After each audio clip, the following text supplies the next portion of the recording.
J'étais dans l'abîme et je vis passer Bouddha. Après Mahomet, c'était Confucius.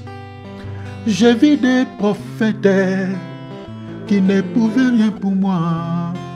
Mais lorsque j'ai vu Jésus, oh Jésus m'a sauvé. Je dirai partout et je crierai avec joie les noms de Jésus. Jésus de la croix, oh, il est au-dessus.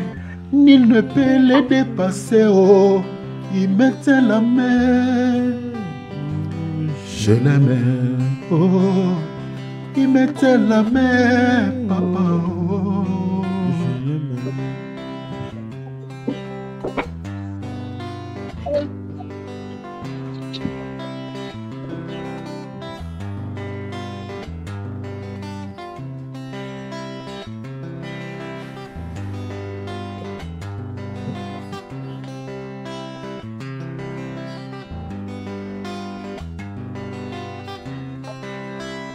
Asimbi ngai na loboko, asimbi ngai na loboko, asimbi ngai oh Yesu, kolo asimbi ngai, asimbi ngai makasi, asimbi ngai na loboko, masi asimbi ngai,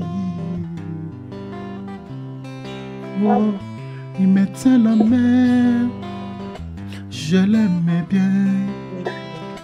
Il me tient la main, oh, je l'aime trop, je l'aime trop, je l'aime bien.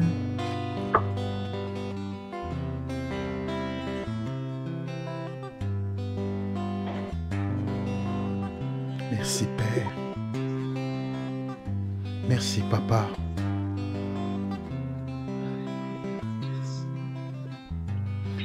Nous allons prier pour les... Gloire à Dieu. Que le nom de notre Seigneur soit béni. Soyez bénis, mes frères et sœurs. Soyez bénis au nom de Jésus-Christ. Voilà. Alléluia. Merci, mon frère, pour le dédaiement. Merci.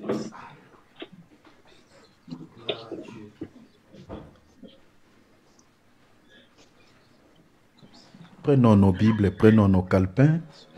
Alléluia. Faisons comme d'hab.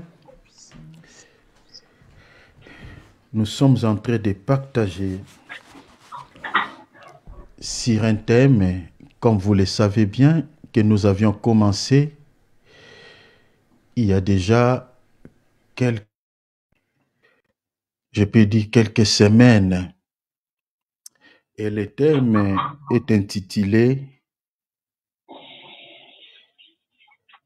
Un faux pas peut ruiner tout son avenir ». Un faux pas peut ruiner tout son avenir.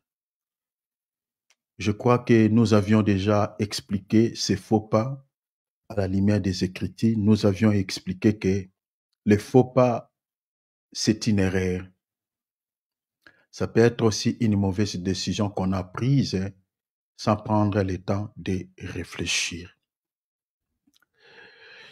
Nous avions déjà avancé tellement, j'avais épinglé des grandes lignes que nous allons développer chacune des lignes tout au long de cet enseignement. La première ligne que nous avions déjà abordée ici, c'était sur les erreurs de nos pères. J'avais longuement parlé par rapport à cette grande ligne. Et la deuxième ligne que nous avions abordée, c'était sur les mauvais choix du conjoint. Nous avions aussi longuement parlé par rapport à cela. Et la troisième ligne que nous sommes en train d'aborder, nous sommes en train de partager sur les rapports sexuels hors mariage. Ça, c'est notre troisième ligne que nous sommes en train de partager ici. Et je crois que c'était le mercredi, on avait expliqué pas mal de choses par rapport à cette troisième ligne. Donc, nous avions expliqué que les rapports sexuels hors mariage peut aussi compliquer dans les futurs la vie d'une personne. Peut aussi compliquer parce qu'il faut comprendre que le futur, ce n'est pas forcément que cela soit prenne beaucoup du temps parce que nous avons le futur proche et le futur antérieur. Demain aussi, c'est un futur. Après demain aussi, c'est un futur. Après 4 jours, c'est un futur. Après une semaine, c'est aussi un futur. Après un mois, ainsi de suite. Donc, un faux pas peut ruiner tout son avenir. Les troisième lignes, je réitère que c'est les rapports sexuels hors mariage. Il y a beaucoup de femmes, les hommes qui les ont fiancées n'ont pas pu l'épouser à cause de quoi? Parce que l'homme a déjà tout mangé avant même que voilà, celui-ci ne se présente chez la famille de la fille, demander la main du père. Il y a beaucoup de femmes également qui n'ont pas pu se marier avec leur fiancé parce qu'il a déjà mangé l'arbre de la connaissance du bien et du mal avant le mariage et il a pris les dégoûts. Elle ne veut plus s'engager avec celui-ci dans le mariage parce qu'elle ne trouve plus l'intérêt. Et pour les hommes, ne trouvent plus l'intérêt, dit bon, j'ai tout découvert, bon, je n'ai plus besoin. Ça fait partir aussi d'un faux pas. Il y a certains qui sont restés célibataires jusqu'à ce jour, qui ont pris le dégoût de se marier à cause de cela. Il y a beaucoup qui vivent dans des déceptions.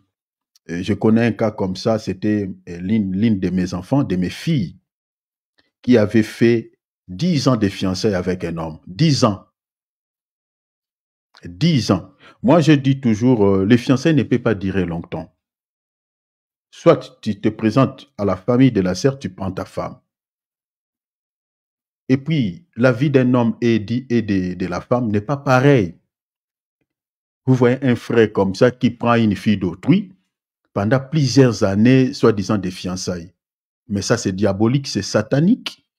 10 ans, je vous dis, je pèse mes mots, 10 ans. C'était ma fille dans la foi.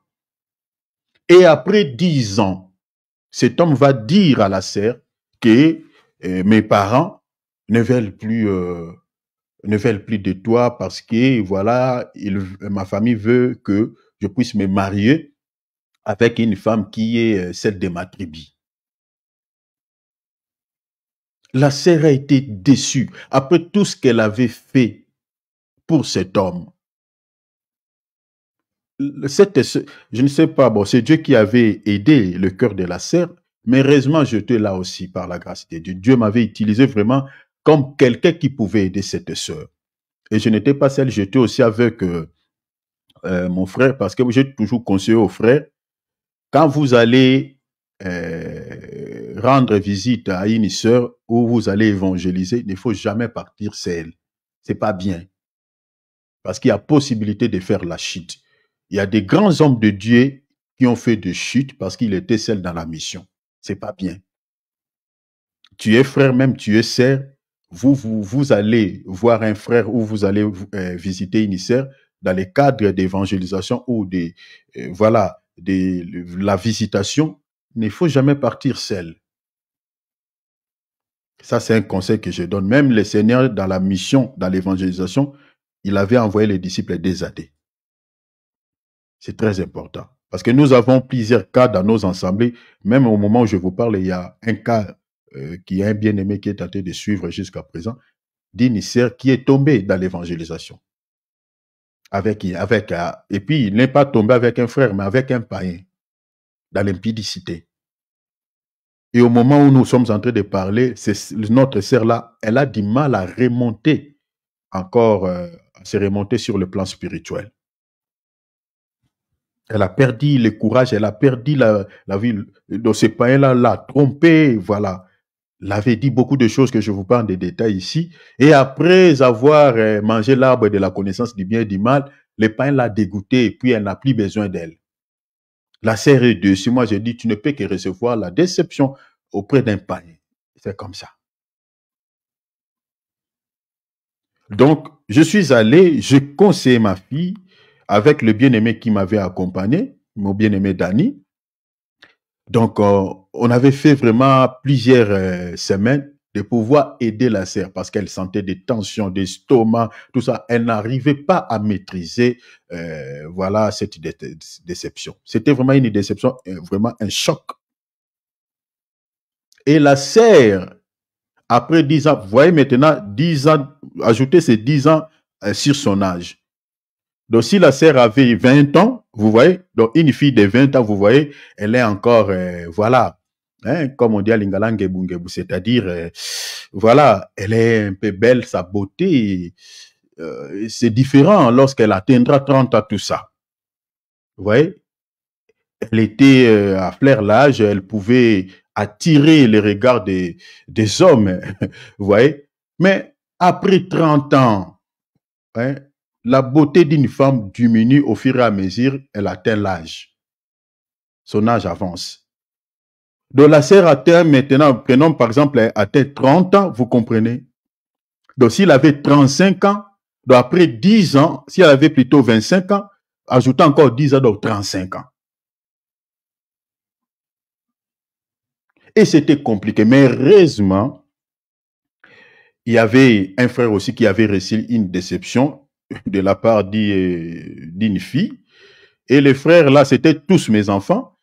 Et comme j'avais l'habitude de dialoguer un peu en particulier aussi avec mes enfants dans la foi, j'étais en train de dialoguer avec mon fils là.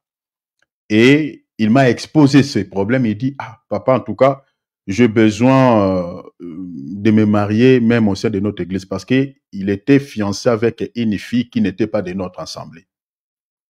Et cette fois-là, il va prendre la décision de trouver une sœur dans l'église parce qu'il voulait vraiment se marier.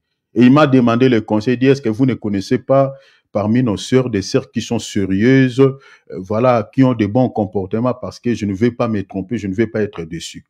Vous savez, tel que ici, je conseille vraiment à nos sœurs, votre manière de parler, votre manière de s'habiller peut vous donner aussi un bon mari. Ça, c'est un conseil que je donne aux sœurs. Parce que des fois, on dérange Dieu, Seigneur, jusqu'à présent, Seigneur, je ne me marie pas, pourquoi? Mais est-ce que la manière dont tu te comportes là, ça peut vraiment permettre à un frère de s'engager avec toi dans les mariages? Il faut se comporter bien, il faut avoir de bons comportements, il faut, voilà, ta manière de parler, tout ça, tout ça. Être une femme vertueuse, une femme de pied. J'avais parlé d'une femme vertueuse. Je crois qu'aujourd'hui, je continuerai un peu, je parlerai encore d'autres détails par rapport à cela. C'est très important. Et le frère m'a demandé le conseil. Et parmi toutes les filles que j'avais 2 filles qui avaient vraiment de bons comportements. Elles avaient des qualités, je vous épargne des détails ici. Et je lui ai proposé ces 2 sœurs. Mais parmi ces 2 sœurs, comme j'avais une fille qui venait de recevoir une déception, elle avait des chocs. Donc pour combler ce vide, elle devait trouver aussi, bon, je souffre avec le terme rapidement, un homme. Et je lui ai proposé cette sœur-là parce qu'elle avait aussi pas mal de qualités, de bonnes qualités. Et je lui ai dit, sois un homme, quoi. Je lui ai donné, elle travaille dans tel endroit, son bureau est à droite, si vous entrez parce qu'elle était, voilà, deuxième personnalité dans une clinique. Et elle avait aussi son bureau. Donc après, le médecin général de cet hôpital, c'était elle. Et je lui ai donné tous les détails, les informations, il est allé. Aujourd'hui, je ne vous ai pas de détails, aujourd'hui, sont en couple, les frères l'ont mariée. Elle reste dans son mariage. Dernièrement, je les avais appelés, sa femme était même en voyage, elle était allée acheter, voilà, des histoires parce qu'ils font des affaires avec sa femme. Ils font des affaires. Mais maintenant, prenons par exemple si cette sœur-là n'avait pas trouvé un homme. Regardez maintenant toute sa vie. Elle allait toujours vivre dans l'amertume contre cet homme-là à cause de cette déception. Chers enfants de Dieu, ici je conseille à nos sœurs, quand vous êtes en couple avec un homme, ne donne pas ton corps. Je répète et j'insiste. Ne donne pas ton corps comme des biscuits à cet homme-là de manger tout le temps, de grignoter tout le temps. Parce que s'il y a quelque chose de précieux chez une femme, c'est ton corps. C'est ton corps. Vous savez, nous les hommes, l'homme peut marcher tout nu ici. Ça ne va pas vraiment attirer l'attention de plusieurs personnes et les gens peuvent passer. Mais ce n'est pas une femme. Hein. La manière dont Dieu a créé une femme, c'est différent de nous les hommes. Vous voyez? Et quand une femme est avec un homme, déjà l'homme envisage déjà, il sait que voilà, je vais découvrir mon cadeau. Voir comment est mon cadeau. Et toutes les femmes doivent avoir ça dans l'esprit. Tu dois donner ton cadeau, celui qui va ouvrir ce cadeau, c'est l'homme de ta vie, l'homme qui sera le père de tes enfants. S'il y a beaucoup de femmes aujourd'hui qui ne se marient pas parce qu'ils ont donné leur cadeau aux hommes qui ne sont pas censés d'ouvrir ces cadeaux. Et après avoir découvert les cadeaux, bon, il fait ce jugement et puis il abandonne. Il dit, ah, le cadeau n'est pas bon. Alors que le cadeau était bon. Mais puisqu'il a mangé le contenu, bon, il trouve plus bon. Et l'homme qui veut t'épouser ne sera pas pressé de pouvoir chercher à passer les rapports avec toi. Non. Non. Au-delà de cela, il y a des femmes aujourd'hui que les hommes les ont laissées avec des enfants entre les mains. Je connais un cas ici, un cas en Afrique. Au moment où je vous parle, la fille vient de mettre au monde. Avant de tomber à 7, l'homme était toujours derrière elle, hein, avec de belles paroles. Voilà, tu es ma femme. Quand je te vois pas, je mange pas. Escroc. Il mange chez eux, il mange correctement bien. Il a beaucoup d'appétit. Mais quand je te vois pas, je mange pas, tout ça. Mais une fois la fille est tombée enceinte, la fille vient maintenant d'expliquer, dit, ah, tu sais, à chaque fois quand on s'accouple là, en tout cas là, je suis rassasié, tu vois mon ventre là, je suis rassasié. Et l'homme refuse d'accepter cette grossesse. Il dit que non, ça c'est un autre homme qui t'a engrossé, ce n'est pas moi. C'était en cachette, quand il s'est raconté, c'était en catimini. Et maintenant, la femme, quand elle a vu que l'homme refuse d'accepter sa grossesse, la femme va maintenant parler à sa famille. Et la famille, ah bon, la chose est ainsi, bon, voilà, on va aller chez la famille. Et ça commence à faire des discussions entre les deux familles. Et l'homme va prendre fuite. Elle va aller dans un autre pays. C'est quelque chose qui s'est passé ici en Afrique, une famille que je connais. Et la famille de cet homme maintenant disent, bon, la femme est enceinte, comme vous dites que c'est la grossesse de notre fils.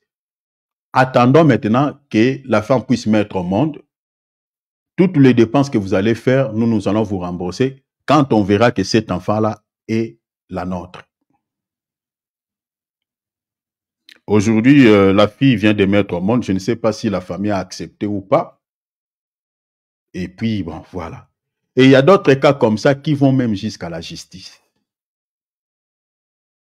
Surtout, il y a plein de cas comme ça en Europe. Plein. Les avocats bouffent leur argent. Les juges mangent leur argent. Des cas comme ça à cause de l'enfant. Un faux papier ruiner tout son avenir. Ce que tu es en train de faire là, faites attention parce que ça peut te rattraper dans le futur. Ça peut compliquer ta vie dans le futur. Et la vie d'un homme et d'une femme n'est pas pareille. Dans les couples, la vie de celle qui peut être compliquée dans le futur, qui peut avoir beaucoup de soucis dans l'avenir, souvent c'est la vie de la femme que la vie de l'homme. L'homme peut continuer à faire sa vie, même à un âge dépassé, mais ce n'est pas une femme. Donc, chaque femme, quand tu es avec un homme, il faut regarder si vraiment il est sérieux, si c'est un homme qui est responsable. Je nous avais expliqué ici comment tu peux comprendre un homme responsable, un homme mature, un homme, voilà, capable.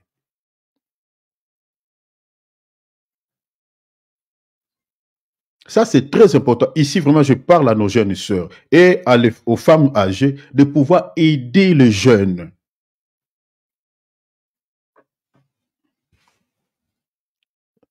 Surtout attention avec les païens. Les païens sont des escrocs, sont des flatteurs. Il va te flatter, il t'amène dans un restaurant, voilà, il t'achète tout ça, il te fait des beaux cadeaux. Il peut dépenser même $500, même $1000. Hein. Et quand toi tu vois ça, tu penses que c'est ça l'amour. L'amour, ce n'est pas ça. Il a une mission. Lorsqu'il atteint son objectif, et puis c'est fini. Hein. Faisons attention. Faisons attention. Nous avons des sœurs aujourd'hui qui plairent dans la présence de Dieu parce qu'ils regardent son âge. Ce que je vous dis, nous avons ces cas. Hein. Au moment où je vous parle, nous avons pas mal de cas comme ça. Pas mal de cas. Je connais même un cas d'une sœur qui demandait à Dieu le mariage, mais elle ne demande plus à Dieu cela. Pourquoi? Parce qu'elle a atteint un âge. Il dit le Seigneur lui avait donné cette promesse qu'elle va lui donner un bon homme. Mais jusqu'à présent, elle est maintenant en ménopause. Elle ne sait pas si un homme peut l'accepter comme ça, peut la marier comme ça. Donc, elle ne demande plus Dieu, elle ne présente plus à Dieu cette requête. Elle ne prie que pour les autres personnes. Donc, elle est dessus, quoi. Faisons attention. Ne joue pas avec ta vie. Et surtout, si tu es jeune et fille, tu sais que Dieu t'a créé belle, tu as ta beauté, et tout le monde déjà est belle. Hein? Donc, ne donne pas ton corps comme des chips, vous comprenez? À l'homme, à chaque moment, il peut grignoter. Non. Non. Non, non. Je parlerai de la virginité ici, bien que le constat est amer, très amer dans nos assemblées pour pouvoir trouver voilà, une fille vierge ou un frère chaste. Donc, c'est très amer le constat.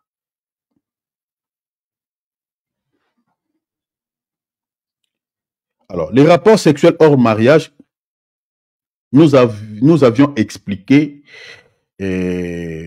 plusieurs types qu'on retrouve dans la Bible. Hein? Donc, les rapports sexuels hors mariage possèdent plusieurs appellations, si vous voulez. Donc, nous avons l'impudicité. L'impudicité, nous avons l'infidélité, la fornication et puis l'adultère.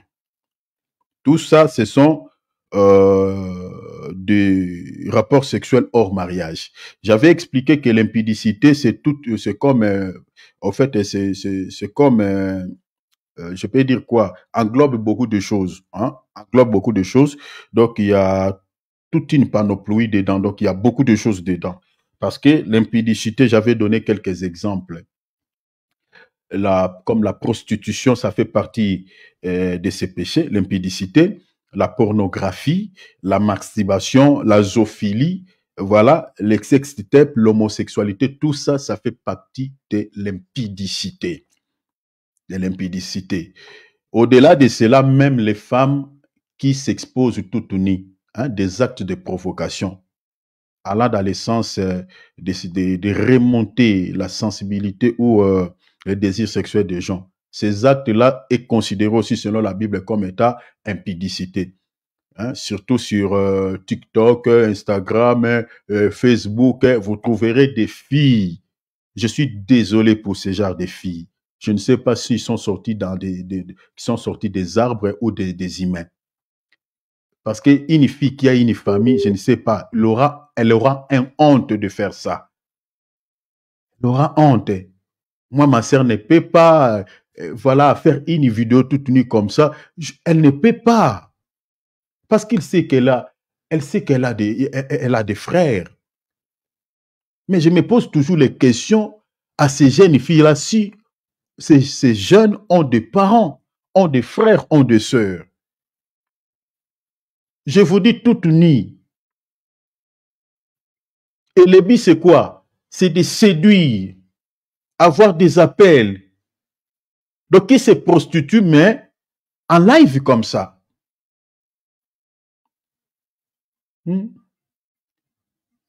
Ça, c'est aussi, ça fait partie aussi de l'impudicité. Des filles qui s'habillent mal, comme dans nos assemblées, hein, des sœurs qui portent des jupes empruntées de leurs petites filles, vous comprenez, qui laissent toutes leurs parties intimes en exposition. Ça, c'est aussi une forme d'impudicité selon la Bible. Ça fait partie de l'impudicité. Qui laisse des mamelles comme ça, tout ça.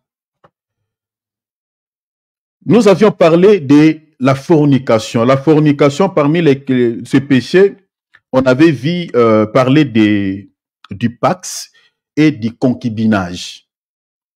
Ça fait partie de la fornication. Donc, c'est-à-dire deux personnes qui vivent en couple, mais sans être mariées. C'est ça, on appelle ça la fornication. Vous voyez ces péchés-là. Dans les pax, comme j'avais dit, c'est deux personnes qui vivent en couple légalement. Hein? Au fait, légalement, donc je peux dire, c'est une forme de concubinage, mais légalisé par l'État. Vous voyez? Sauf que le concubinage n'est pas légalisé par l'État. Et ces péchés-là s'appellent la fornication. C'est aussi les rapports sexuels hors mariage. Et nous avons l'adultère. J'avais aussi expliqué que l'adultère, au fait, l'adultère fait référence à des relations sexuelles entre une personne mariée et une personne autre que son conjoint. Vous voyez? Une personne mariée et une personne autre que son conjoint, c'est ça ce qu'on appelle l'adultère. Donc, ces rapports sexuels ont des conséquences néfastes. C'est-à-dire que ce soit l'impudicité, que ce soit la fornication, que ce soit l'adultère, ont toujours des conséquences néfastes dans la vie d'une personne.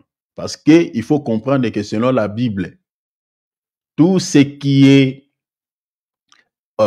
péché ou tout ce qui n'honore pas Dieu, mes bien-aimés, ont toujours eu des conséquences très tragiques dans la vie de l'homme.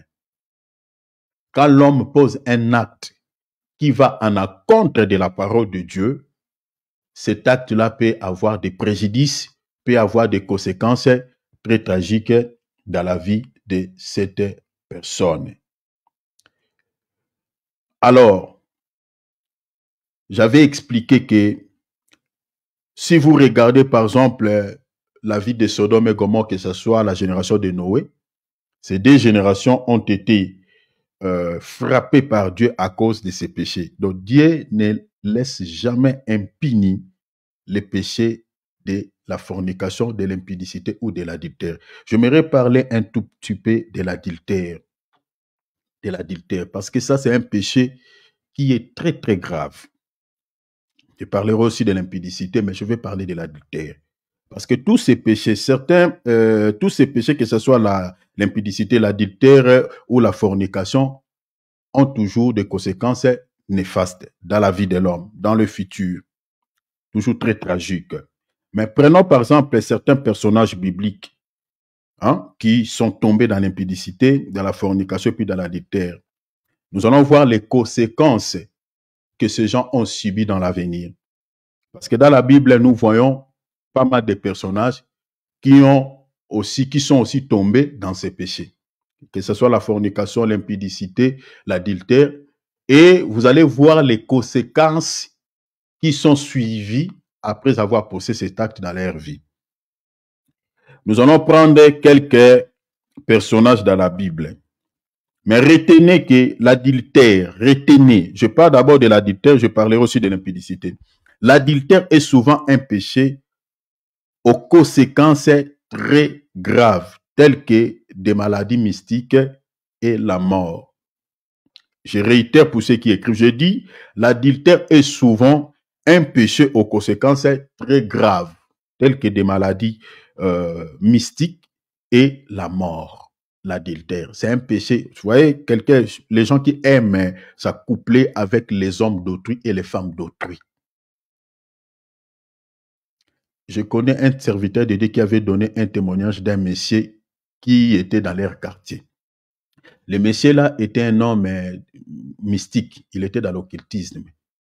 Et ce monsieur là avait beaucoup d'argent, avait beaucoup de moyens. Mais son argent provenait d'où? Son argent provenait du fait qu'il utilisait sa femme comme une prostituée et tous les hommes qui sortaient avec sa femme, ces messieurs-là récupéraient leur vie. C'est le contrat, en fait, de l'alliance que lui, il avait conclu avec le monde des ténèbres. Sa femme légitime, sa propre femme, sa femme légitime, la femme qu'il avait mariée.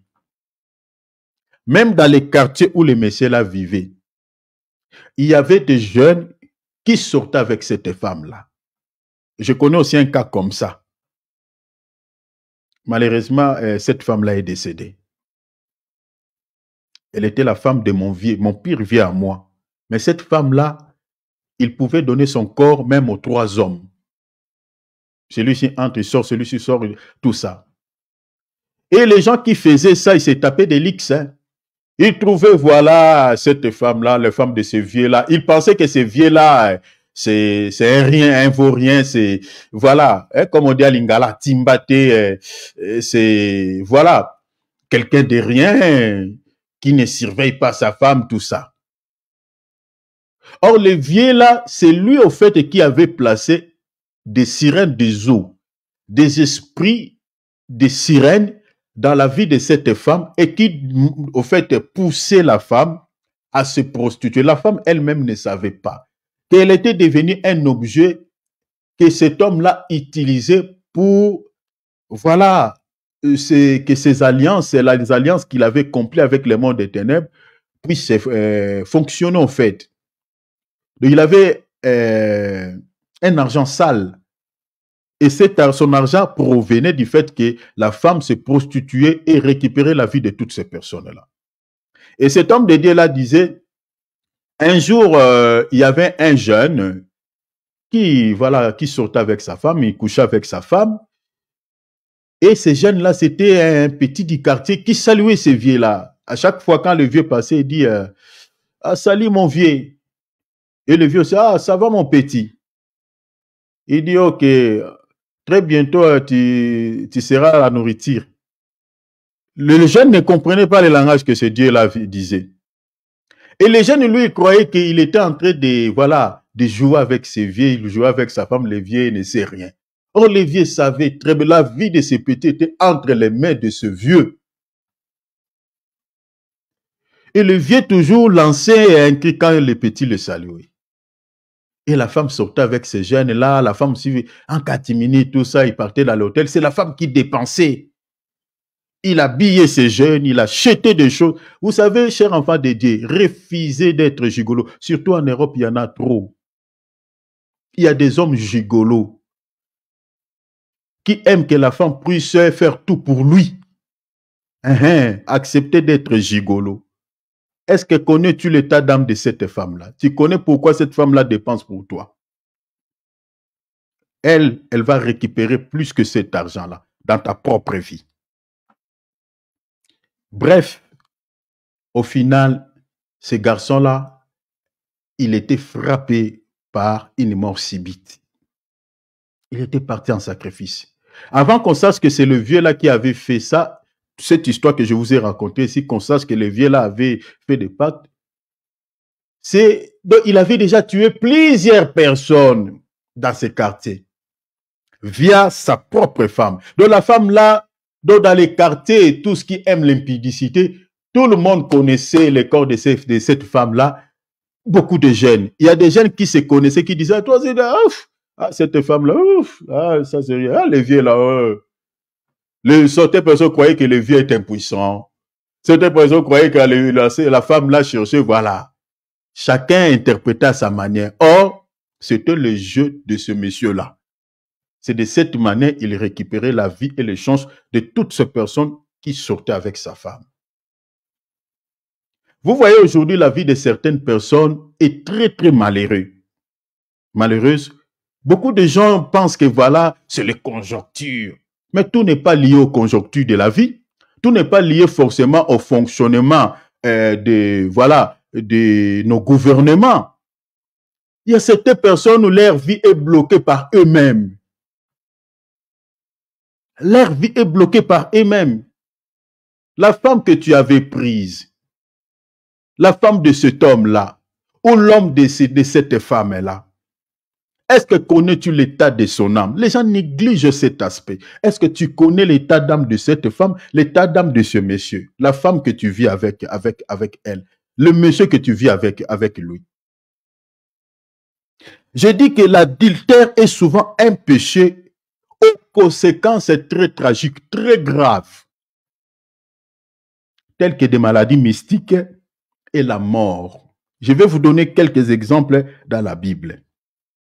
Aujourd'hui, vous savez, beaucoup se posent pas la question de pouvoir, au fait, de questions pour savoir pourquoi certaines personnes meurent subitement. Surtout notre génération. Pourquoi nos jeunes meurent à fleur d'âge? Ce n'est pas forcément des jeunes. Ça peut être même des personnes âgées. Vous allez voir un papa comme ça, qui a déjà des cheveux blancs, qui a peut-être 80 ans, mais qui a toujours des désirs sexuels comme pas possible, et il aime que des adolescents. Ça, c'est une possession démoniaque. Il y a certains vieillards aussi qui sont comme ça, des femmes âgées qui sont comme ça. C'est une possession. Je vais vous donner quelques cas de figure dans la Bible, des hommes qui sont tombés dans l'adultère et les conséquences qu'ils avaient subies après avoir posé cet acte. Prenons la Bible, Genèse chapitre 12. Nous parlons d'abord des pharaons. La Bible dit, Genèse chapitre 12, on va lire versets 14, 15 et 16. Souffrez un peu, on va lire, nous sommes dans l'enseignement, jusqu'au verset 19. Je lis rapidement. Genèse 12, vous lisez à partir du verset 14 jusqu'au verset 19. La Bible dit, lorsque Abraham fit arriver en Égypte, les Égyptiens virent que la femme était, la Bible dit quoi? Fort belle. La femme était fort belle. Surtout les femmes trop belles, souvent sont des pièges. Des pièges. Des filets. C'est la beauté de cette femme qui voulait tuer ce roi. Des femmes trop belles. Parce qu'il y a des hommes qui aiment des femmes trop belles. J'avais dit ici, pas tous, il y a des exceptions, mais la majorité, que ce soit des hommes, que ce soit des femmes trop belles, souvent ont des âmes sales. Souvent, c'est des pièges. Des pièges qui peuvent coûter même votre vie. La Bible dit, les Égyptiens virent que la femme était fort belle. Verset 15. Les grands des pharaons la virent aussi et la vantèrent à Pharaon. Ils vantaient la femme. Cette femme-là, elle a la forme. Elle disait tout ce que vous connaissez quand on vénère une femme. Elle est belle, elle a des yeux comme une biche, elle a cette forme comme elle disait tout à Pharaon. Maintenant, tellement ils vénéraient la femme. Aux yeux de Pharaon, la Pharaon va faire quoi? Et la Bible dit, et la femme fut amenée dans la maison de Pharaon. Donc Pharaon a recommandé, dit, amenez-moi cette petite-là. On amène la femme à Pharaon. Verset 16. Il traita bien Abraham à cause d'elle. Et Abraham récit des brebis, des bœufs, des ânes, des serviteurs et des servantes, des ânesses, des chameaux, ainsi de suite. Elle a réussi tout ça à cause de quoi? Parce qu'il y a un homme qui veut sortir avec sa femme. Vous savez, cette dimension a un lien avec l'histoire que je viens de vous raconter. Pourquoi ce monsieur fait ça? Vous voyez? C'est avoir un lien. L'homme, il a réussi des richesses parce qu'il y a un homme qui sort avec sa femme, qui va coucher avec sa femme. Vous voyez, cette dimension, même dans la spiritualité, existe. Vous voyez, vous comprenez ce que je viens de vous dire tout à l'heure là. Si vous lisez les textes, vous remontez plus haut, vous allez voir, c'est le monsieur qui avait donné sa femme, qui avait au fait accepté que sa femme soit considérée comme étant sa sœur. pour qu'il soit bien traité. Mais regardez les conséquences, parce que Dieu ne tolère pas l'adultère. Dieu ne tolère pas. Je vous donnerai quelques versets que vous allez lire noir sur blanc. Vous allez voir que l'adultère fait partie des grands péchés et des péchés qui offensent Dieu, qui offensent directement Dieu. Verset 17. Mais l'Éternel frappa de grandes plaies Pharaon et sa maison des innocents, au sujet de qui? De Saraï, femme d'Abraham. Ici, Dieu va frapper. Certaines personnes vont penser que parce qu'Abraham était un serviteur. Ce n'est pas seulement parce qu'Abraham était un serviteur de Dieu. Je vous donnerai d'autres témoins, vous allez voir, même pour le cas de David. Uri n'était pas un serviteur de Dieu, mais pourquoi Dieu avait vengé David contre la femme de ce monsieur? Prenons même le cas de notre bien-aimé Joseph. Je vous donnerai quelques témoins ici.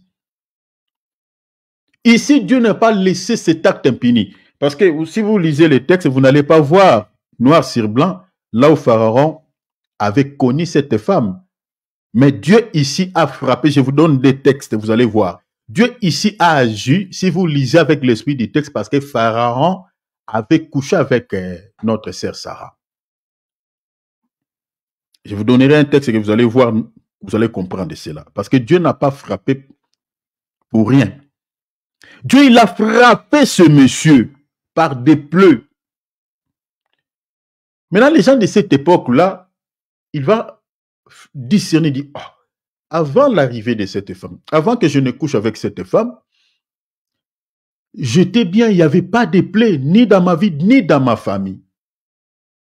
Mais du moment où j'ai récupéré cette femme, du moment où je couche avec cette femme, tous ces malheurs viennent dans ma vie. Cher enfant de Dieu, il faut toujours avoir le discernement des esprits. Tu viens avec une femme, même que ce soit dans les fiançailles, que ce soit en couple ou vous êtes marié, ou ça peut être dans un domaine quelconque. Quand tu étais seul, il n'y avait pas ces soucis. Mais une fois que tu t'es mis en alliance, une fois que cette personne-là s'est approchée de toi, tu commences à vivre des complications dans ta vie, il faut chercher la face de Dieu. Tu étais seul, les choses marchaient bien. Mais une fois que cet ami-là s'est approché de toi, vous commencez à faire des affaires ensemble. Ou tu as pris cet homme comme fiancé, tu as pris cette femme comme fiancée. Et là, du coup, tu commences à vivre peut-être des blocages sur le plan financier. Tu commences à tomber tout le temps malade. Entrer même dans un gène chercher la face de Dieu. Peut-être cette personne-là, c'est lui le malheur de ta vie. C'est un agent peut-être des mondes des ténèbres qui est venu détruire ta vie. Ici, Pharaon, il dit non, non, non, non, non, non, non, non, non. Moi, j'avais une bonne santé. J'étais pas malade, j'avais pas de plaies. Ma maison était en paix. Mais du moment où cette femme est entrée dans ma maison, du moment où je couche avec cette femme, je commence à vivre des problèmes. Il y a des hommes comme ça. Il y a des femmes qui vivent des malheurs. Une fois engagées avec cette femme dans les mariages, une fois ça couple avec cette femme.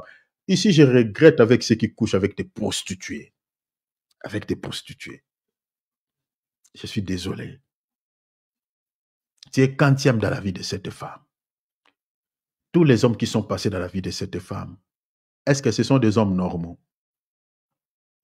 Toutes les femmes qui sont passées dans la vie de cet homme, est-ce que ce sont des femmes normales? Et toi, tu es quantième. Et qu'est-ce que toi, tu vas récupérer en s'accouple avec cette femme ou avec cet homme? Parce que la Bible dit, quand on s'accouple avec une femme ou avec un homme, on devient un seul corps. Un seul corps.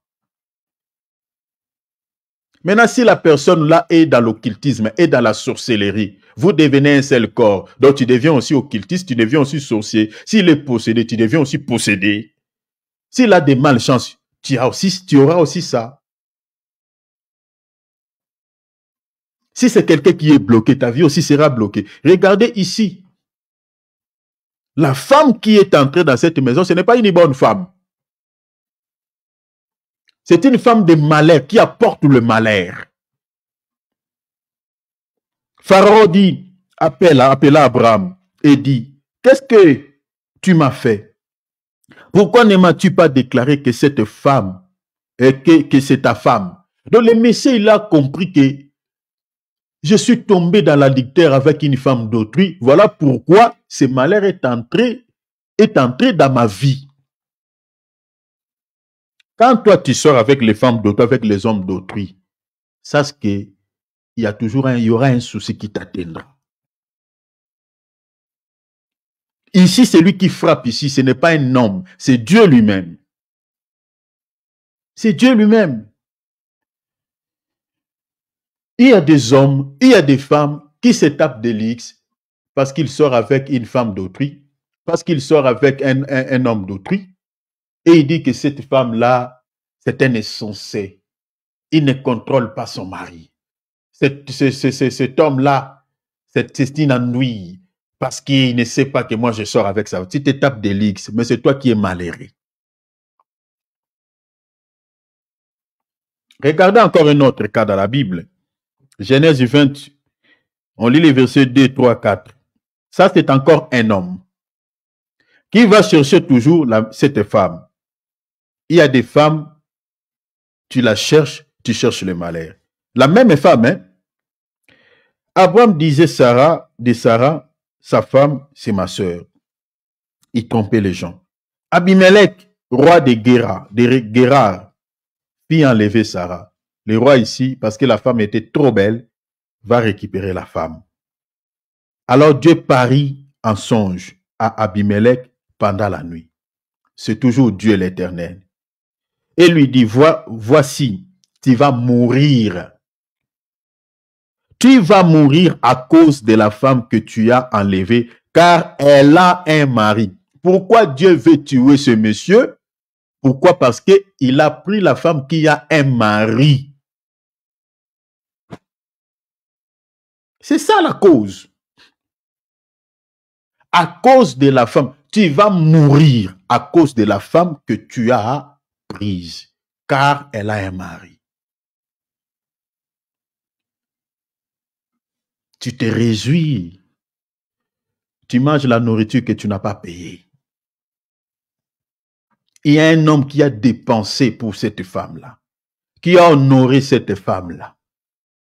Et toi, tu prends la femme que tu n'as rien dépensé pour elle, et tu te réjouis, tu manges la nourriture que tu n'as pas achetée.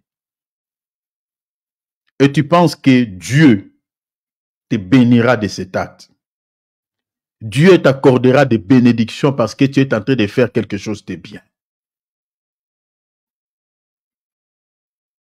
Dieu ne laissera pas ses péchés impunis. Aujourd'hui, il y a des hommes qui sont frappés par des morts subites. Beaucoup de gens pensent qu'on attribue tout au sorcier, mais ce n'est pas tout au sorcier. Celui qui veut frapper ce monsieur par la mort, c'est qui? C'est Dieu. Ce n'est pas Satan. C'est Dieu. Pourquoi il veut frapper par la mort? À cause de l'adultère. L'adultère.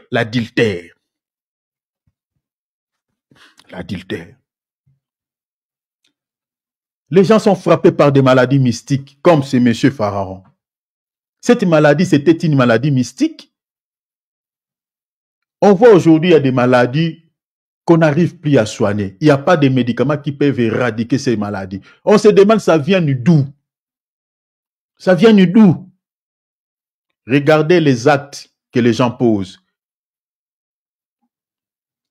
Et suite à ces actes, que Dieu est en train de frapper certains hommes et certaines femmes par des maladies compliquées.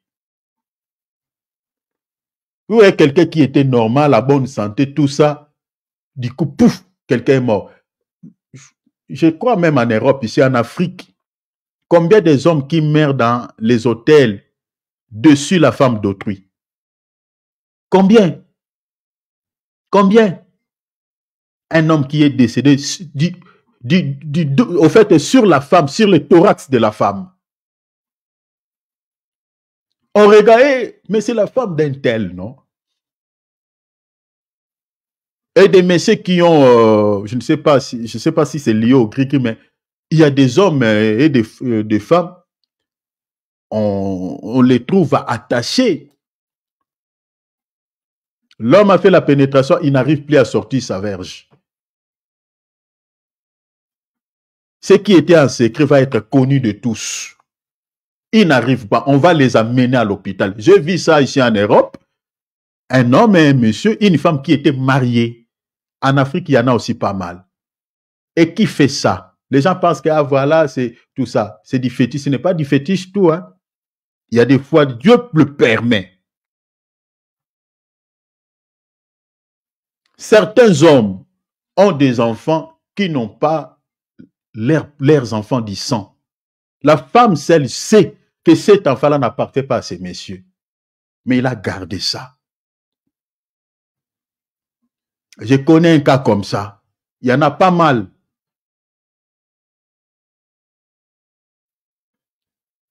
Le monsieur est en train de nourrir, est en train de faire scolariser un loup dans la bergerie. Parce que plus tard, cet enfant-là, c'est le sang d'autrui. La vérité finira par sortir. Finira par sortir. Il y a des femmes qui trompent leurs hommes, leurs maris. Lui, elle seule, elle connaît que cet enfant-là, c'est une grossesse que j'ai récupérée ailleurs. Et il a caché cette vérité dans son cœur. Et ça, ce sont des péchés que Dieu ne laissera jamais impunis. Si peut-être vous êtes là et que tu connais cette vérité, et que tu vas suivre peut-être cette vidéo en différé, et que tu es cette femme-là qui a trompé son mari, et que tu as un enfant qui n'appartient pas à ton mari, accepte même si ce mariage-là va se rompre. Accepte que ton mariage soit cassé. Dis la vérité à ton mari que cet enfant-là, c'est un enfant que j'avais fait en dehors du mariage avec un homme. Au cas contraire, tu es sous le coup du jugement de Dieu. Dieu ne laisse pas le péché d'adultère impuni. Cet homme, Dieu l'a menacé de mort. Mais heureusement, regardez la Bible dit, Abimelech dans le verset 4, qui ne s'était pas approché d'elle, répondit, Seigneur, feras-tu périr même une nation juste? Si vous lisez jusqu'en bas, il ne s'était pas approché, il ne s'était pas couché avec cette femme. Vous voyez? Et si vous lisez le texte jusqu'en bas, le Seigneur dit, c'est ainsi je t'avais empêché et je viens te dire, remets cette femme-là. Rendez-la. Mais pourquoi il a frappé Pharaon? Parce que Pharaon avait couché avec elle. Vous comprenez? Ici, Dieu n'a pas frappé.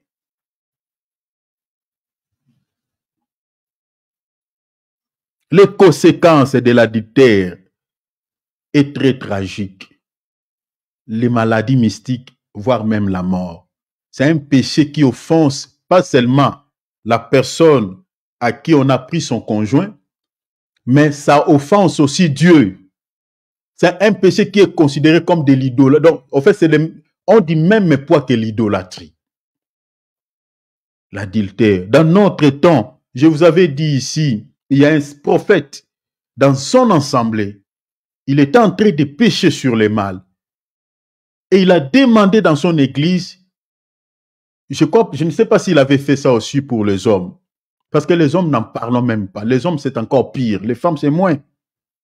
Parce que les hommes qui aiment sortir avec des femmes d'autrui, ils sont pleins. Mais il avait parlé aux femmes. Les femmes qui sont sorties avec des hommes d'autrui. Cher enfant de Dieu, il y avait plusieurs. Ça m'a stomaqué. Je vais trouver, je vais chercher cette vidéo. Celui qui veut, je vais la partager. Je vais chercher ça. Plusieurs femmes. Moi, je dis, mon Dieu, ça m'a fait mal. Mais pourquoi vous aimez sortir avec les femmes? Et toutes ces femmes-là, vous allez remarquer, ce sont eux qui dérangent dans des prières. Seigneur, plaît. Mais tu as dérangé les mariages d'autrui. Toi, tu penses que le Seigneur sera content de toi. La femme là, elle plaire. Elle plaire.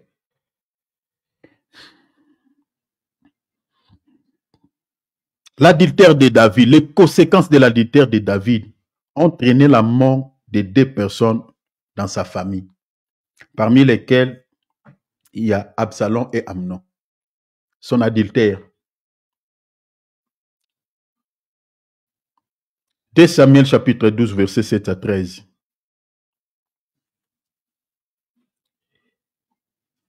L'adultère de David.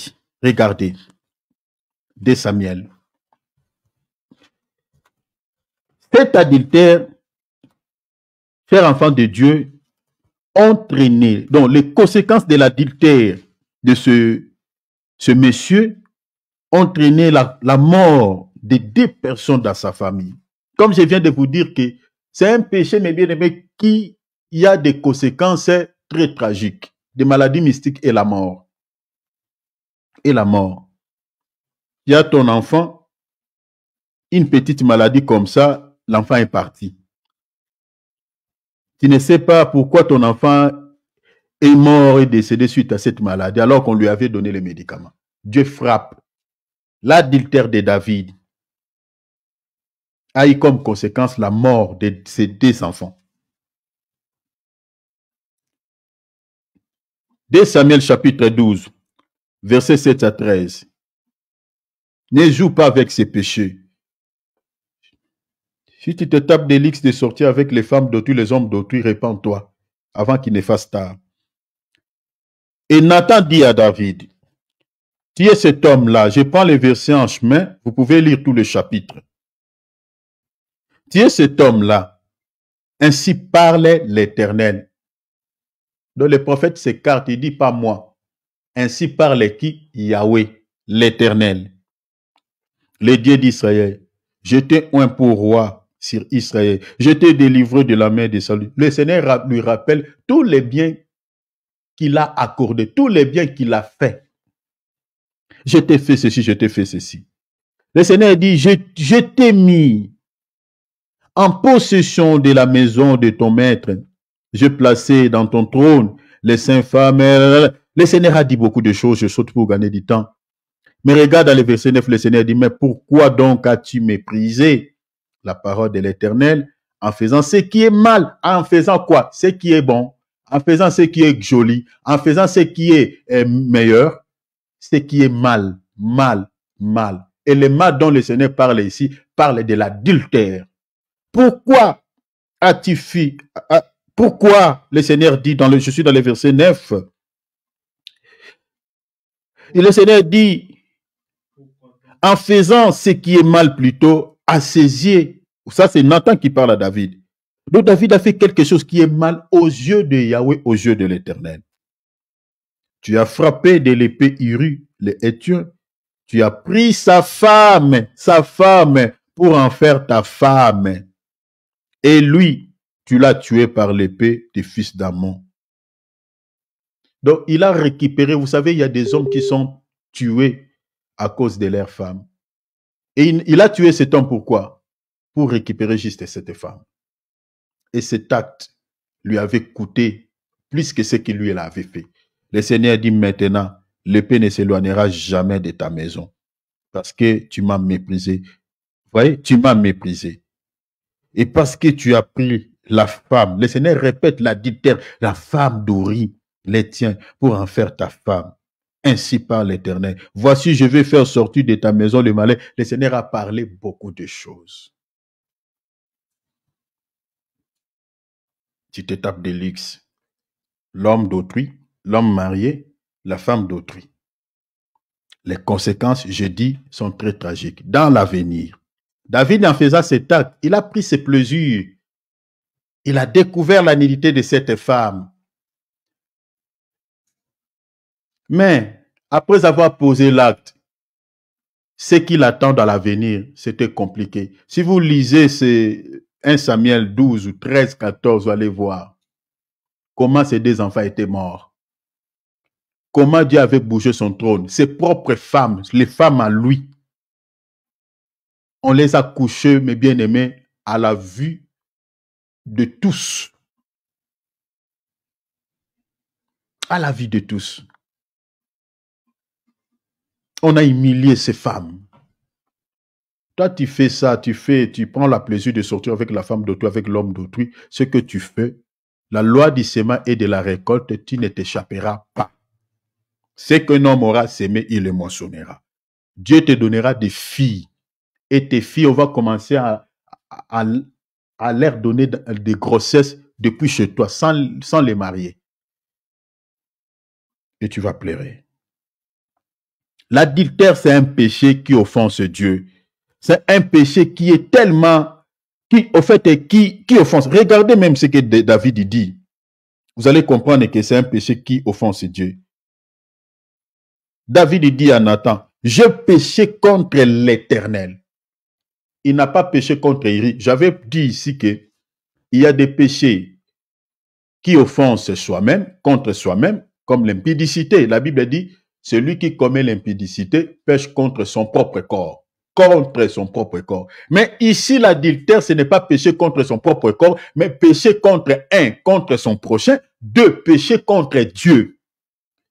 Donc c'est comme si quelqu'un qui pêche doublement. C'est un péché qui offense son prochain, c'est un péché qui offense aussi Dieu. David, il a dit, j'ai péché contre l'Éternel. Vous allez voir la même chose chez Joseph. Prenons Genèse. Attendez, lisons Genèse chapitre 49. Joseph a dit la même chose. Donc celui qui commet l'adultère, il pêche contre Dieu. Je parle à ceux qui vivent dans l'adultère de se repentir. Ce n'est pas bien. Ce n'est pas bien. Vous prenez le plaisir de coucher avec les hommes d'autrui, avec les femmes d'autrui. Arrêtez. Votre vie, votre avenir est à danger. Parce que Dieu ne laissera pas ses péchés impunis. Regardez notre bien-aimé Joseph ici. Je prends Genèse 49, je lis les versets 7 à 8. Genèse 49, verset 7 à... voilà. Non. Genèse plutôt 40... Je prends... c'est quoi? Souffrez un peu, je vais vous retrouver les passages. Souffrez, je vais vous retrouver. Je crois Genèse... Je crois c'est combien mon frère? Souffrez, je vous retrouve les passages. Je crois 41... Non, 42. Souffrez, je vous retrouve. Hein? 39. Hein? Merci mon frère. Souffrez, je vous retrouve. Voilà. Genèse 39, corrigé. Donc, j'ai commis l'erreur quand j'écrivais. Genèse 39. Merci mon frère. Regardez ici, je suis dans le verset 7. Je lis jusqu'au verset 9. Après ces choses, il arriva que la femme de son maître, la femme du maître de Joseph. Quand vous voyez même une femme qui vous drague, une femme qui a des sentiments pour vous, chers enfants de Dieu, la Bible nous dit quoi? Fuyez l'impudicité. Ne traînez plus là, fuyez. Prends vos jambes à votre cou. Fuyez, taillez. Devant l'impudicité, on n'intercède pas. Devant l'adultère, on ne fait pas une prière d'intercession où vous gênez 4 jours. Tu tomberas. Le seul conseil que la Bible nous donne pour vaincre l'impudicité, fuir. Il faut fuir. Il faut fuir. Ici, regarde notre bien-aimé.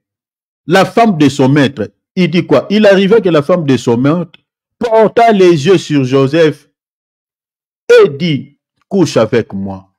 Vous voyez, la femme est en train de chercher à tomber dans l'adultère. La femme veut tromper son mari. C'est malheureux pour des femmes qui font de telles choses. C'est malheureux. C'est malheureux. La vie de certains hommes sont bloqués à cause de l'adultère que la femme fait dans les cachettes. La vie au fait, du couple est bloquée à cause de l'adultère que l'homme fait avec les autres partenaires à l'extérieur. Souvent, ce sont les enfants qui sont victimes. Parce que les portes sont ouvertes aux démons. Les démons peuvent entrer à tout moment, déranger même la santé de votre famille. La femme ici veut tromper son mari. couche avec moi, à l'absence de son mari. Mais j'aime des hommes comme Joseph. Aujourd'hui, dans nos assemblées, je ne sais pas si dans nos églises, on peut trouver des hommes comme ça. La Bible a dit, dans le verset 8, il refusa. Joseph refuse. Est-ce que nous avons des enfants de Dieu qui peuvent refuser de telles propositions? La femme lui propose. Et puis, c'était la femme de son maître. Donc, c'est-à-dire, Joseph était dans une société où c'est le maître, là, le monsieur qui l'avait engagé. Et il avait une bonne position. Vous voyez, dans cette entreprise, il gérait beaucoup de choses. Il avait une meilleure vie, une bonne vie. Le monsieur lui avait accordé. Il y a des gens qui ont fait du mal aux gens qui les ont bénis. Il y a des gens comme ça, des ingrats, des petits sorciers qui ont fait du mal aux gens qui les ont fait du bien. Chers enfants de Dieu, on ne jette jamais la salive sur une main qui t'a nourri. Jamais, jamais. Ne faut jamais jeter la salive sur la main qui t'a nourri un jour. Même si cette personne-là va changer après, mais garde toujours des bons souvenirs de ce qu'il t'a fait dans la vie. Les biens qu'il t'a fait, garde toujours ces souvenirs. Il y a des ingrats dans la vie. Prenons par exemple ici si Joseph avait accepté cette proposition. Vous voyez combien Joseph allait choquer ces messieurs. Combien? Avec tous les biens qu'il avait donnés à Joseph. Joseph qui était venu comme un esclave, mais le monsieur ne le considère pas comme un esclave. Il considère Joseph comme étant quelqu'un, un homme libre. Il a donné la vie à Joseph. Joseph, il dit non. Regarde, Joseph, la Bible a dit, il refusa. Et dit à la femme, il a répondu à la femme, il dit à la femme de son maître, voici mon maître. Oh, j'aime des gens comme ça, reconnaissants. Voici mon maître. Voici mon maître. Ne prends avec moi. Il dit, voici mon maître. Ne prends avec moi connaissance de rien dans la maison. Et il a remis entre mes mains tout ce qui lui appartient. Il a remis entre mes mains tout ce qui lui appartient. L'argent, les finances, tout. Joseph gérait tout. Le maître lui avait vraiment donné la confiance. Ne déçois pas la personne qui te fait confiance aujourd'hui. Ne le déçois pas. Ne le déçois pas. Le monde auquel nous vivons est un monde de déception. Verset 9. Il n'est pas plus grand que moi dans cette maison. Il a élevé son maître. Il n'y a pas plus grand dans cette maison que mon maître. Il est plus grand que moi. Moi, je suis son subalterne. Et sortir avec toi, sa femme, je ne peux pas commettre un tel délit. Je ne peux pas. Il supplie la femme. Il dit, et il ne m'a rien interdit. Vous voyez quelle confiance que le monsieur avait donnée à ce monsieur, à Joseph. Excepté toi, il m'a interdit, dit, ne touche pas à ma femme. Je t'ai tout donné. Je t'ai donné les finances, tu gères tout. Mais ma femme, elle est ma bien privée. Ne la touche pas. Ne la touche pas. Joseph a rappelé cela à cette femme. Mais il y a des femmes possédées. Il dit, parce que tu es sa femme. Regardez maintenant, Joseph va répéter ce que David a dit. Comme je viens de nous dire ici que l'adultère est un péché qui offense Dieu. Donc ça n'offense pas seulement la personne à qui appartient l'époux ou l'épouse, mais cela offense aussi le Seigneur. Regarde, Joseph va dire, verset 9, comment ferais-je un aussi grand mal? Vous voyez, l'adultère est considéré comme étant un grand mal, un grand péché.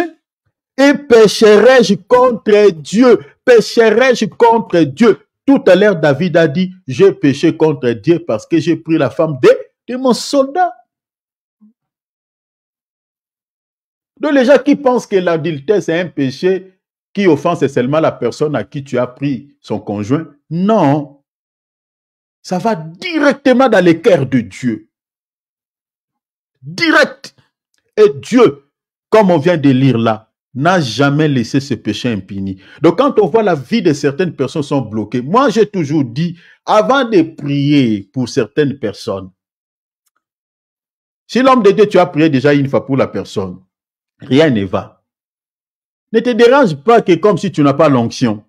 Des fois, il faut appeler cette personne-là à la dialogue pastoral. Parler un peu avec certaines personnes. Si c'est un homme ou une femme, parle avec lui. Il y a des gens qui ont fait des choses, la porte du ciel est fermée sur leur tête. Les bénédictions ne coulent plus. Dieu a fermé la rosée. Il est sous le coup de la malédiction, il est sous le coup du jugement. À cause, parce qu'il était sorti avec la femme d'autrui, il était sorti avec l'homme d'autrui.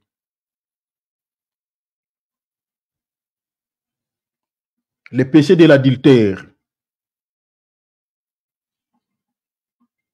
Vous connaissez la suite, je vous épargne des détails.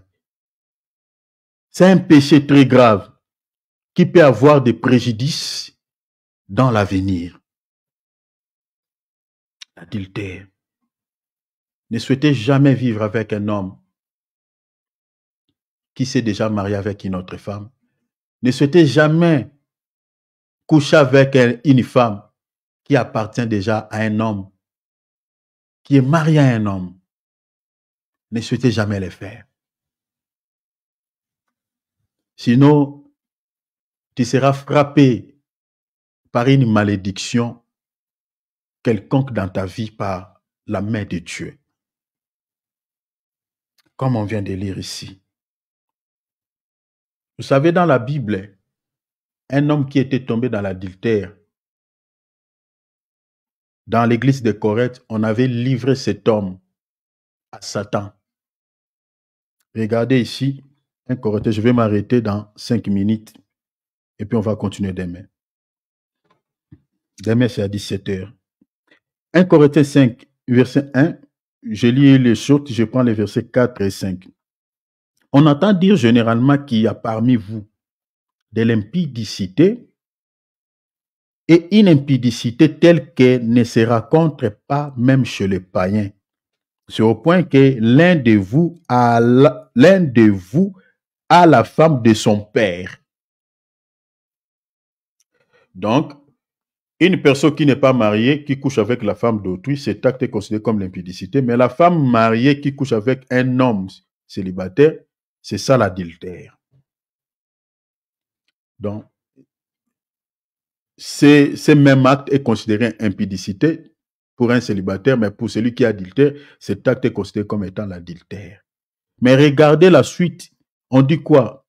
L'apôtre Paul ici, un ministre de Dieu, va sanctionner ses péchés. Dans le verset 4, il dit, au nom du Seigneur Jésus, vous et mon esprit étant ensemblés avec la puissance de notre Seigneur Jésus.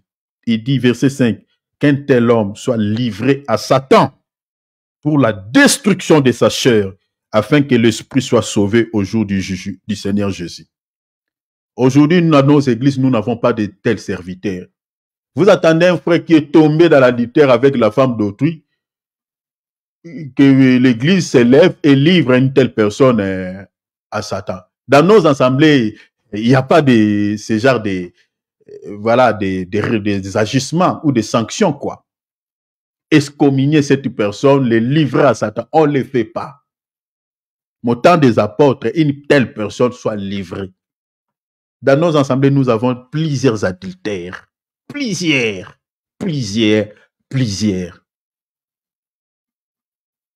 Des femmes qui sortent avec des hommes mariés, des femmes qui sortent avec des femmes qui sortent avec des hommes mariés, des hommes qui sortent avec des femmes mariées. Dans nos assemblées, nous avons... Moi, je connais quelques cas. Ici même, là où je suis en Europe, je connais. Et la personne sert à l'église. C'est pour cela que vous voyez que l'action du Saint-Esprit est réduite dans nos assemblées. Il n'y a plus la puissance comme au temps des apôtres. Les serviteurs de Dieu sont devenus mécaniques. Ils commencent la prière. Donc, même dans l'équipe, vous savez déjà, on commence ici, on va finir ici. Il n'y a plus l'onction, il n'y a plus la puissance. On se demande pourquoi. À cause de ce genre de péché. Des fois, quand on chante, on sent des chairs de poule et tout ça, une petite onction là, tout ça, on croit que Dieu est là. Des fois, il n'est pas là, il est loin. Parce que Dieu voit des adultères, tout ça dans nos églises. Dans l'église de Corinthe, de telles personnes, on les livrait à Satan. On t'attrape dans l'adultère, tu es livré. Il faut ôter le mal au milieu de nous.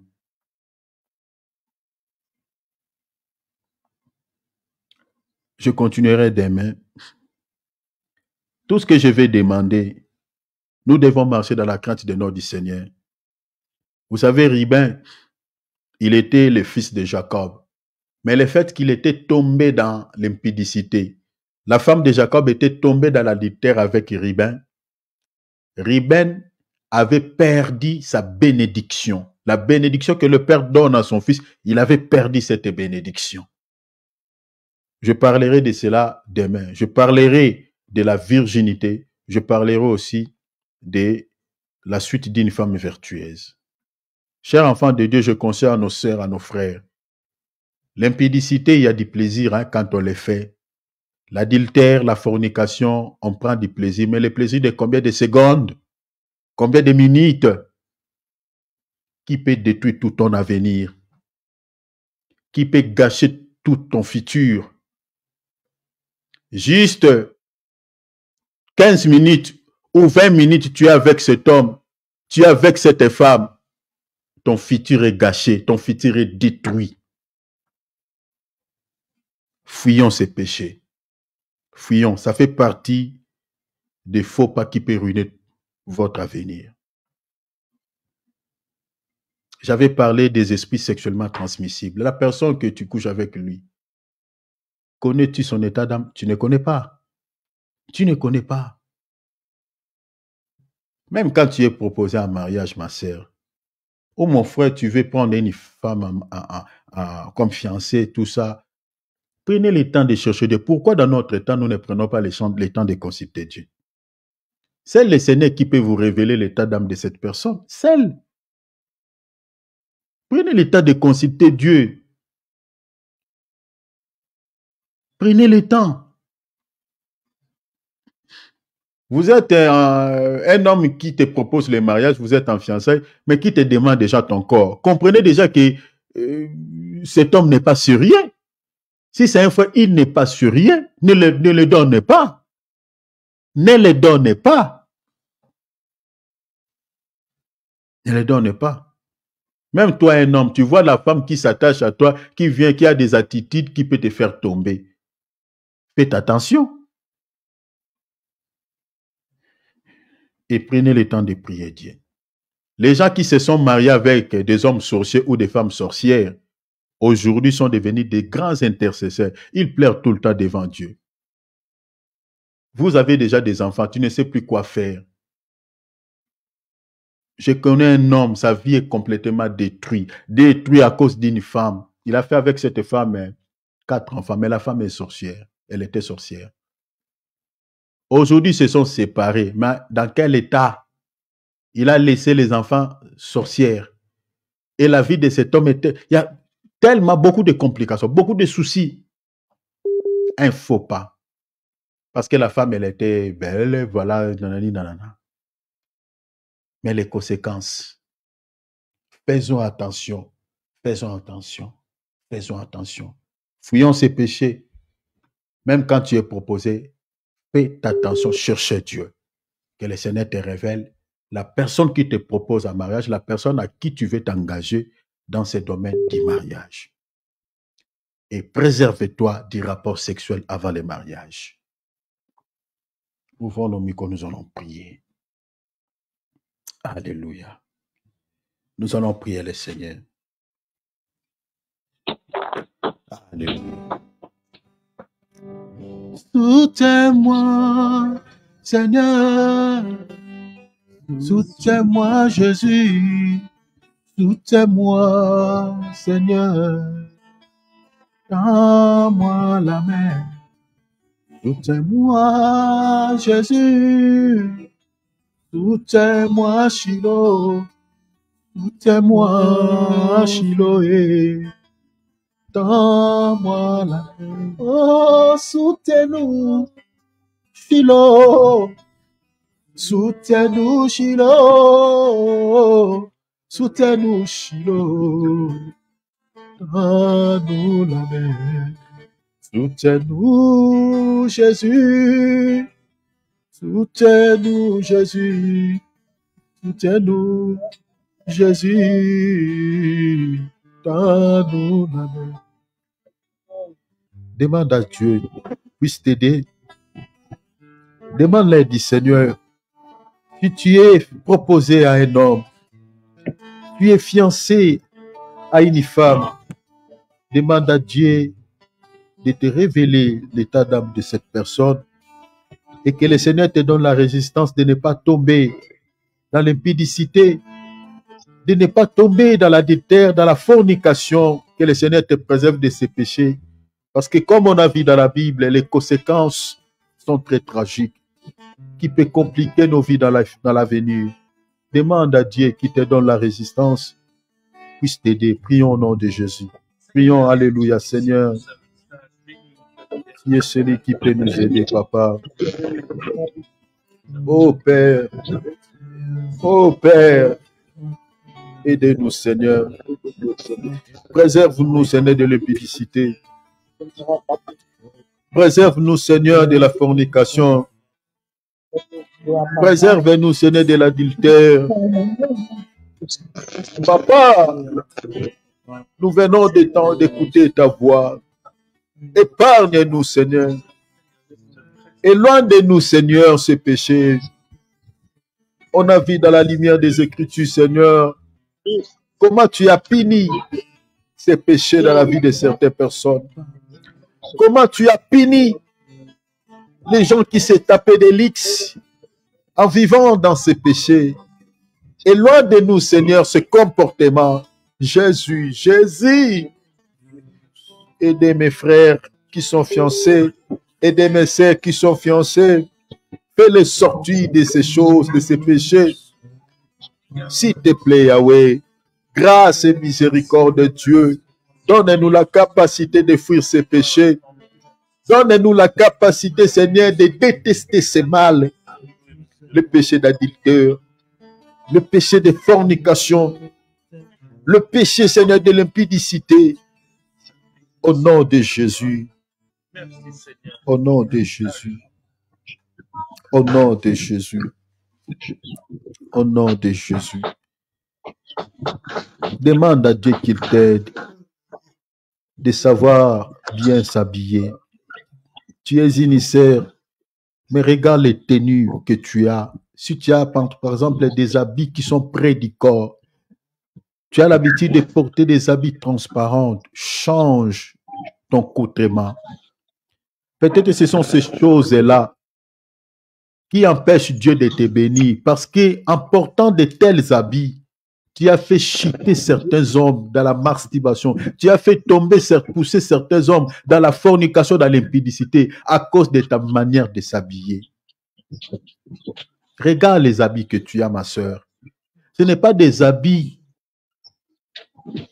qui peuvent faire chuter les gens dans l'impudicité.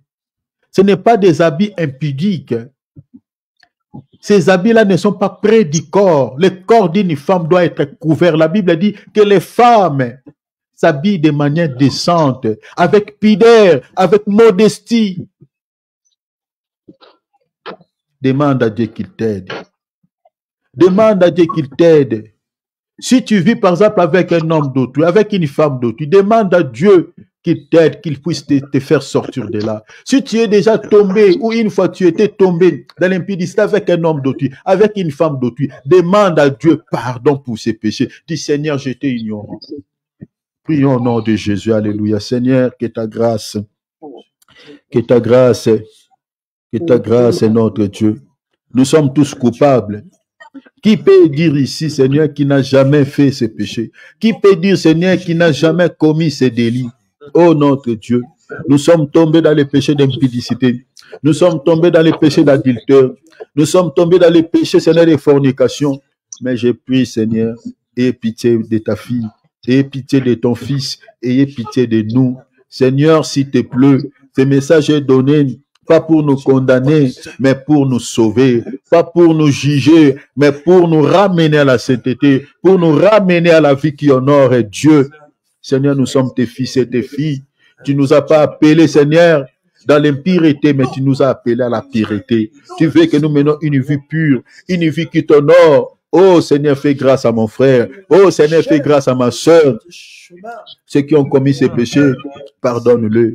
Pardonne-le, pardonne notre Dieu. Oh Seigneur, ceux qui sont dedans, fais-les sortir au nom de Jésus. Je prie, Seigneur, de déverser ta grâce, de déverser ta grande miséricorde, Seigneur, sur nos vies. Nous avons compris que le péché de l'impudicité, le péché de la fornication, le péché, Seigneur, de l'adultère, Seigneur, c'est une grosse erreur que, Seigneur, qu'on peut commettre dans la vie qui peut gâcher toute notre avenir. Oh, notre vie, Seigneur, tu n'as jamais laissé ce genre de péchés impunis dans la Bible. Seigneur, nous avons compris, ce sont des péchés qui peuvent amener beaucoup de soucis, qui peuvent, Seigneur, conduire nos vies, Seigneur, dans une fosse.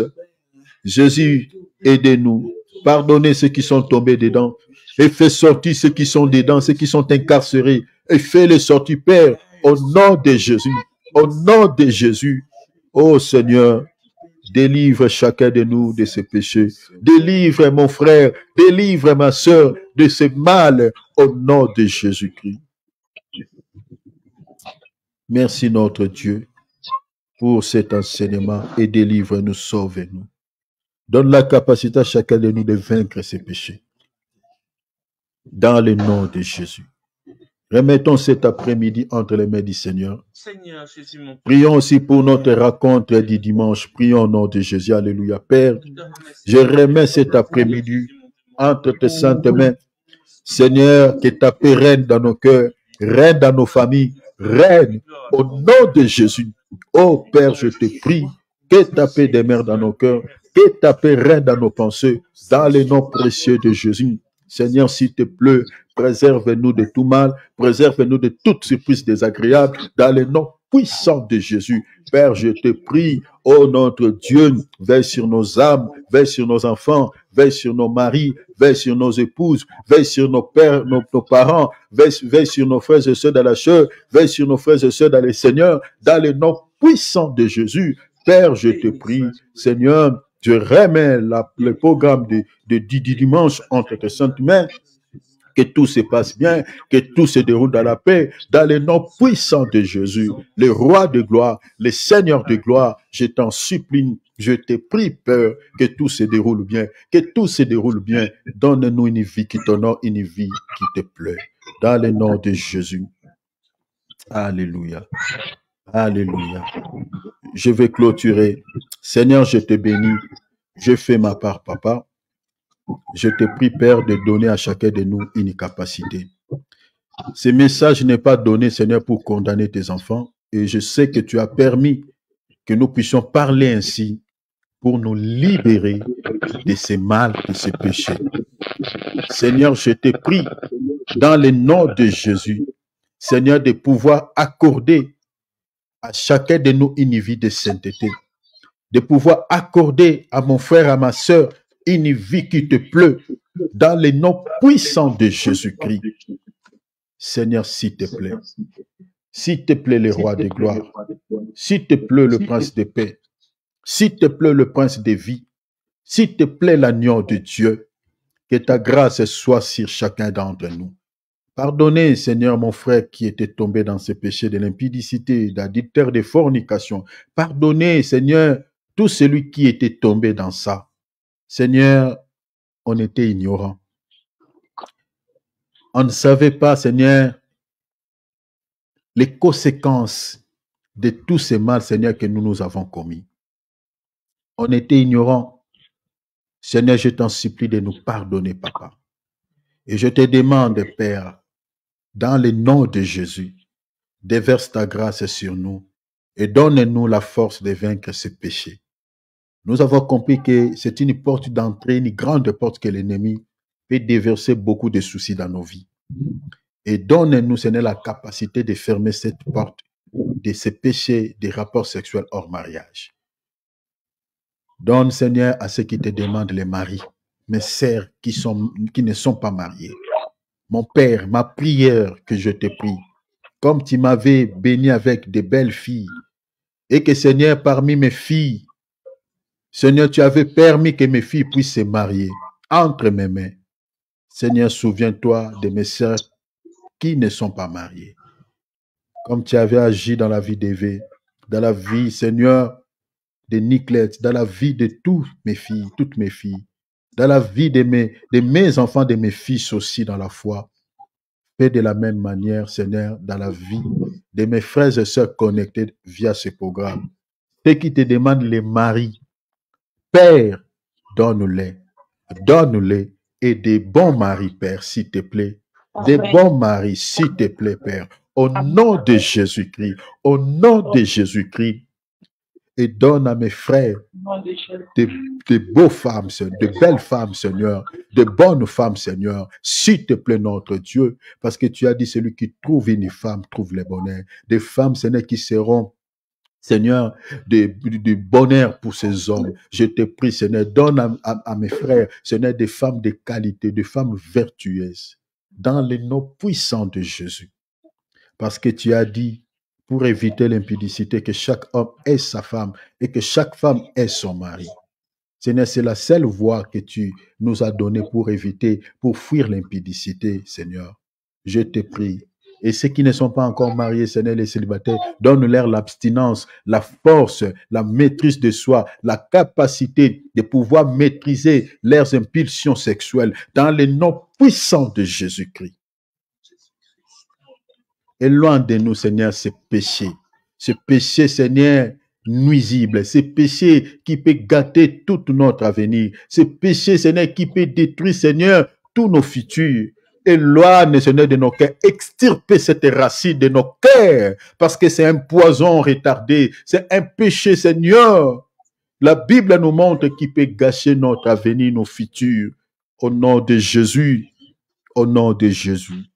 Je te loue et Père, je sais, tu as envoyé ce message pour nous libérer, Seigneur, de ces péchés et pour, Seigneur, nous bénir également.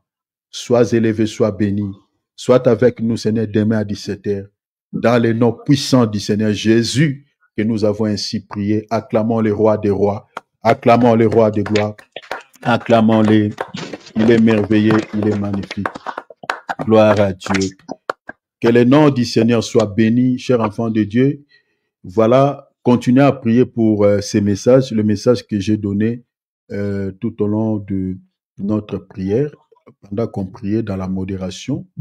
Donc, continuez à prier depuis chez vous. Si vous avez la baisse de vie de prière, continuez à prier par rapport à cet esprit des morts, continuez à prier. Donc, ne vous laissez pas dans la distraction, continuez à prier.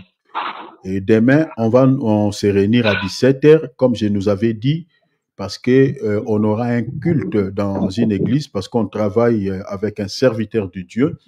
Donc, nous sommes en train de travailler d'une manière pour l'intérêt du royaume. Du coup, on a décalé notre programme de 14h30 à 17h. Vous voyez, ne soyez pas dérangés par rapport à ça, vraiment s'adaptons, parce que on fait toujours pour l'intérêt du royaume. Sinon, Dieu vous bénisse tous abondamment au nom de Jésus-Christ. Soyez richement bénis et que le Seigneur vous accorde tout ce dont vous en avez besoin cette année dans le nom de Jésus. Voilà, mon frère Philippe, Dieu te bénisse, l'homme de Dieu Alex, ta femme, tes enfants, soyez tous bénis. Patrick, mon frère, soit béni. Mon frère David, soit béni. Maman Adrienne, soit bénie. Ma sœur Irène, soit bénie. Maman Jolie, soit bénie. Voilà, notre maman Nicole, soit bénie. Maman Bernadette, soyez bénie. Et mon épouse Brigitte, soyez bénie, chérie. Génovin Gessilia également. Et Michael, soyez tous bénis. Saluons-nous, on fait comme d'habitude, nous sommes les enfants de Dieu, la famille de Dieu. Ne partez pas vite. Saluons-nous la famille de Dieu. Alléluia. Saluons-nous les uns les autres. Bénisse mon frère David.